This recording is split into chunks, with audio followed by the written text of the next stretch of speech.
Esse vídeo começa com uma história muito pessoal da minha infância. Eu lembro que em 2006, eu, meus pais e o meu irmão, a gente decidiu ir ao cinema, que era algo que a gente fazia muito raramente. Tanto por não ter cinema na cidade onde eu morava, quanto por questões financeiras mesmo, não era um hobby tão acessível assim. Mas nesse final de semana específico a gente ia ao cinema, então eu fiquei muito empolgado, eu não sabia quais filmes estavam passando, também não tinha acesso à internet muito facilitado naquela época, então foi bem na louca mesmo. A gente atravessou a cidade, fomos para a cidade vizinha, e quando eu cheguei na porta do cinema, eu vi um pôster que me chamou muito a atenção, que era o pôster de Carros, o lançamento da Pixar daquele final de semana, e eu me empolguei pra caramba. Eu não me lembro o motivo, mas a gente não assistiu Carros naquele dia, a gente assistiu Garfield 2, que é uma sequência bem fraca do Garfield 1, que é um filme que eu gostava bastante na época. E eu me arrependi um pouco, porque eu não gostei tanto do filme, e durante a sessão de Garfield 2, né, antes de começar o filme em si, passou o trailer do Carros, e parecia muito mais legal. E eu lembro que eu saí num clima meio errado do cinema, sabe? Tipo, não fiz a melhor escolha, deveria ter assistido Carros, e aí eu fiquei com esse filme na minha cabeça por muitas semanas. Na época não dava pra simplesmente ir na semana seguinte assistir o Carros, então o que a gente fazia era esperar sair o DVD ou para alugar na locadora, ou DVD pirata mesmo pra comprar no camelô, na feira, enfim. E aí eu lembro que passou coisa de um mês, assim, muito pouco tempo mesmo. A minha mãe me chamou do nada assim e disse que a vizinha tava com uma revista da Hermes, que era uma revista que tinha várias ofertas de produtos. Se eu não me engano, você conseguia comprar diretamente pela revista, igual revendedores da Natura, por exemplo, assim, sabe? E ela me contou que nessa revista estavam vendendo DVDs muito baratos, DVDs originais, né, baratinhos, e que ela disse que tinha um filme lá de uns carrinhos. E eu falei, pô, filme dos carrinhos só pode ser Carros, né? Eu tô doido pra ver esse filme. E aí ela me perguntou se eu queria que ela comprasse esse filme pra mim. E eu não tive nem dúvida, eu falei, mãe, compre esse filme, eu tô doido pra assistir esse filme. E aí eu acho que vocês já conseguem imaginar pra onde essa história tá caminhando, né? Passou algumas semanas, eu recebi o DVD e quando eu vi a capa, eu já notei que alguma coisa estava bem errada. E sim, era um DVD dos carrinhos da Videobrinquedo, o Polystation dos filmes da Pixar. Mas isso não me abalou tanto, eu confesso. Eu lembro que eu fiquei curioso, eu pensei, pô, será que é algum outro filme de carros? Será que... Não sei, sabe? Era desenho, eu não tinha muito critério na época, eu assistia qualquer coisa. Então eu tinha alguma leve esperança de que poderia ser um filme legal, pelo menos, divertido. E bom, mesmo sendo criança, quando eu dei play no filme, eu tive discernimento pra saber que ele era muito ruim. Eu lembro que eu não gostei dos personagens, porque eles não tinham carisma nenhum. Eu lembro que eu achei a história muito besta, achei os cenários muito sem graça, sabe? E aí eu fiquei bem decepcionado, porque de fato não era o que eu tava esperando. Só que aí passou alguns meses, eu consegui assistir Carros oficialmente em DVD. E eu lembro que mesmo criança eu quis fazer essa comparação. Eu peguei o DVD de Carros, peguei o DVD dos carrinhos, assisti meio que um atrás do outro. E aí eu consegui perceber as semelhanças. É claro, o filme já obviamente tem semelhanças pela temática, mas eu encontrei algumas semelhanças na personalidade, nos maneirismos de cada personagem, sabe? Eu lembro que eu achei até algumas falas bem parecidas e de alguma forma isso me fascinou um pouco. Mas enfim, eu comecei com essa história só para poder introduzir o tema do vídeo de hoje, que vão ser os famosos mockbusters, ou talvez não tão famosos assim, eu não sei se as pessoas têm muita consciência desse subgênero do cinema, mas esse é um assunto que, sinceramente, me fascina. Então, além de adentrar mais a fundo no universo da Videobrinquedo, eu também vou mirar em outras empresas que fazem isso fora do país e com filmes em live action. E assim, fazem isso até hoje. Então, se eu fosse você, eu não deixava de ver esse vídeo até o final, porque tem muita pérola interessante aqui. Beleza? Então vamos lá. Bom, para começar, eu quero falar de um artigo que eu achei no G1 do dia 7 de agosto de 2007, né? Foi um ano depois da história que eu contei agora há pouco. Esse artigo é sobre a Videobrinquedo e a sua manchete diz: Estúdio brasileiro faz sucesso clonando, entre aspas, a Disney. Títulos como Carrinhos e Ratatouille pegam carona em temas de superproduções. A empresa diz que já chegou a vender 300 mil cópias de uma animação que produziu. Lembrando que isso tudo em 2007. Então, a empresa, né, a Videobrinquedo, ela começou suas atividades no início dos anos 2000. E lá, ela não era uma produtora de filmes, ela era uma distribuidora. Então eles distribuíram desenhos como Sonic X, Luluzinha. Acho que também tem uma versão do desenho do Super Mario que eles distribuíam. E nesse pacote, eles também estavam distribuindo um desenho evangélico chamado Reino Submarino. E eu não sei vocês, mas essa capa pra mim é muito familiar. Eu acho que eu já vi ela em vários camelôs durante a minha vida inteira. E ele não foi um grande sucesso de vendas. Ele passou meses vendendo pouquíssimas cópias. E foi assim até o lançamento de Procurando Nemo da Pixar. O Procurando Nemo tinha semelhanças muito óbvias com o Reino Submarino, né? Tanto por se tratar de um filme que se passa embaixo do mar, quanto por ter a presença de um peixe palhaço e ter essa relação de pai e filho. E isso acabou confundindo muita gente que ia, por exemplo, nas lojas americanas, via a capa desse DVD e achava que era Procurando Nemo, ou às vezes até sabia que não era Procurando Nemo, mas achava que poderia satisfazer a vontade de uma criança de assistir Procurando Nemo, por exemplo. E esse movimento fez com que o Reino Submarino, que antes não estava vendendo nada, começasse a vender como água. E aí, os executivos da Videobrinquedo enxergaram uma possibilidade muito grande. Então eles acabaram criando um conceito e, a partir daquele momento, eles não só distribuiriam filmes, como também iriam produzir os próprios filmes. E no início, né, para poder fazer um teste, eles estavam trabalhando com animações em 2D, adaptando histórias como Pinóquio ou Os Três Porquinhos, e até aí tudo bem, nada demais, são animações low budget, mas que eram honestas, eu acho que não ofendiam ninguém, até a gente chegar de fato à primeira animação 3D deles, que foi Os Carrinhos. Foi o filme que eu acho que a maior parte das pessoas acabou tendo contato, e foi o filme que deixou mais escancarada essa semelhança até aquele momento, pelo menos, porque depois tem outros exemplos aí que a situação fica mais complicada ainda. Mas esse aparentemente era o modus operandi. Eles davam uma olhada em quais seriam os próximos lançamentos de animação daquela época, e antes do filme ser lançado, eles já produziam a versão deles. Acredito que eles usavam como base o trailer, a sinopse, enfim.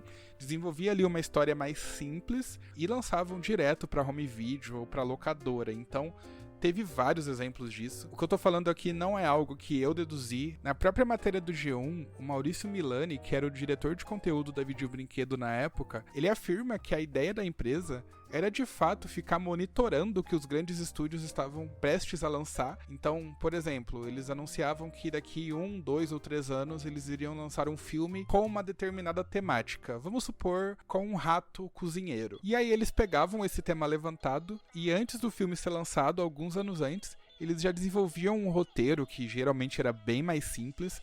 Então eles trabalhavam em paralelo com a Pixar, só que com uma história totalmente diferente, porque eles não tinham acesso ao roteiro do filme, mas eles se inspiravam, entre aspas, nas características principais dos próximos lançamentos e desenvolviam histórias que eram, de fato, muito mais simples e voltada para crianças de 2 a 3 anos de idade no máximo, assim. Foi assim que nasceu o Ratatouille, né, que é bastante icônico. Esse título é incrível, eu acho esse título muito fantástico, porque ele realmente é muito escancarado, é quase impossível falar esse nome sem dar risada. E eu acho demais porque nessa mesma matéria do G1, eles pontuam que Ratatouille e Ratatouille, apesar de terem um nome semelhante, eles têm poucas coisas em comum. A única coisa parecida é que os ratos estão em um restaurante cozinhando. Mas isso não é um conceito tão básico, sabe? Pra Pixar chegar nessa ideia, eles tiveram que pensar bastante pra poder desenvolver um filme que fizesse sentido, e eu adoro esse filme. E aí o diretor de conteúdo até pontua que a Videobrinquedo pensava que o filme Ratatouille seria bem mais infantil, que seria uma história de gato e rato e tal.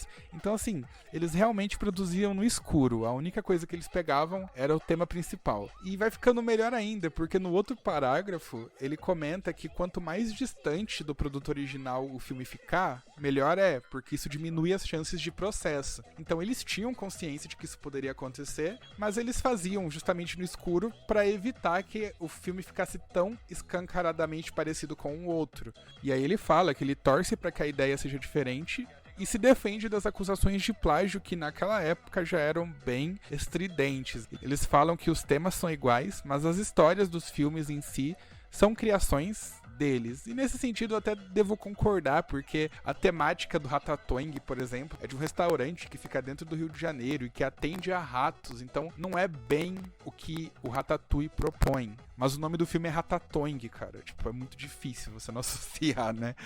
E pra fechar essa matéria, ele ainda fez uma comparação dizendo que a videobrinquedo tinha uma pegada estilo Bollywood, ou seja, eles tinham consciência de que faziam produtos mais simples, com um baixo custo, pra ser vendido por um preço menor também, e assim conquistar uma outra vertente de público. Segundo ele não estava concorrendo com a Disney, mas sim com os DVDs piratas daquela época. Era uma opção mais barata para ter um DVD original em casa. Ok.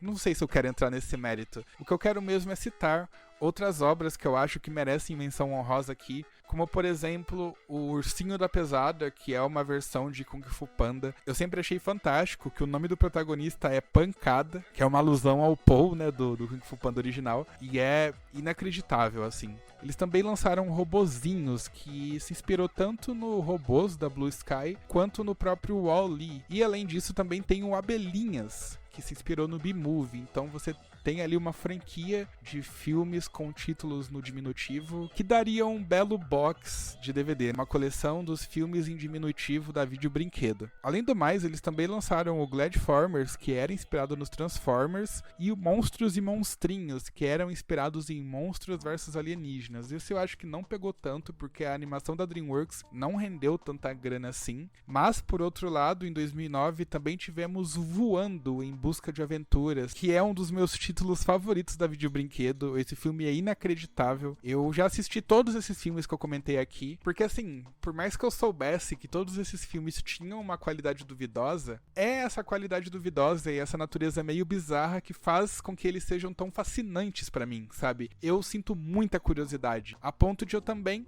ir atrás de outros mockbusters que não são da Videobrinquedo. Não, a Videobrinquedo não foi a primeira empresa que começou a fazer esse tipo de produção. Se a gente voltar lá pros anos 70, nos Estados Unidos, a gente já tem acesso a alguns exemplos de filmes dessa categoria. Por exemplo, a gente tem o Battle Beyond the Stars, que é um clone de baixo orçamento do Star Wars. Eu também encontrei um chamado Hobgoblins, que era claramente uma cópia do Gremlins. E se a gente avançar para os anos 80, tem um que me chamou muito a atenção, que é o Mac, o Extraterrestre, que foi uma cópia que dominou as locadoras dos anos 80 nos Estados Unidos, e que era claramente uma cópia de ET, o Extraterrestre. Então, esse é um dos casos mais icônicos de gerar confusão nas pessoas, pelo menos nos norte-americanos, porque eu não me lembro de ter assistido esse filme aqui na minha infância. Alguém aí já assistiu? E atualmente a gente tem o The Asylum, que é um estúdio especialista nesse tipo de filme. Eles já atuam aí há muitos anos e foram responsáveis por produções como Transmorphers, Sunday School Musical, Sinister Squad, entre dezenas de outros exemplos. E eu acessei o site oficial do The Asylum para saber se eles estavam produzindo coisas mais recentes, né, inspirados nos sucessos mais recentes, e não deu outra. Com poucos segundos eu já achei uma cópia daquele filme Godzilla vs Kong, né, que no caso aqui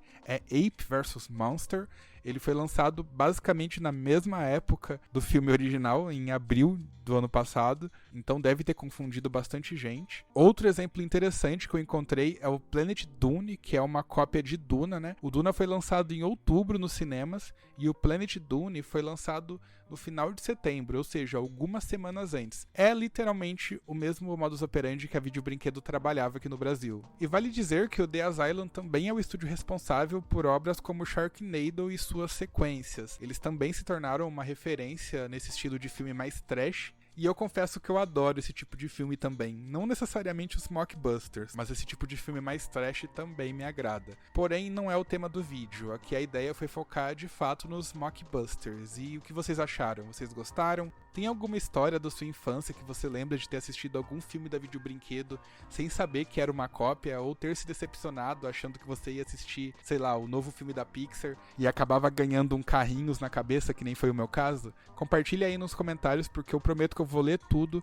e vou tentar responder o máximo de pessoas possíveis. Eu adoro falar sobre esse assunto, então vai ser uma honra de fato. Por hora eu vou ficando por aqui, eu agradeço quem assistiu até o final. Se você ainda não é inscrito, se inscreva. Se você se inscreveu no canal recentemente por conta dos conteúdos de Lost Media, não se preocupe, porque o próximo vídeo vai ser sobre Lost Media, e para dar um pequeno spoiler, eu garanto que é uma das Lost Medias mais procuradas do nosso país. Acho que eu não preciso falar muito mais sobre isso, já dá para ter uma ideia do que eu vou falar. Então não se esqueça de ativar as notificações, e é isso. Até a próxima.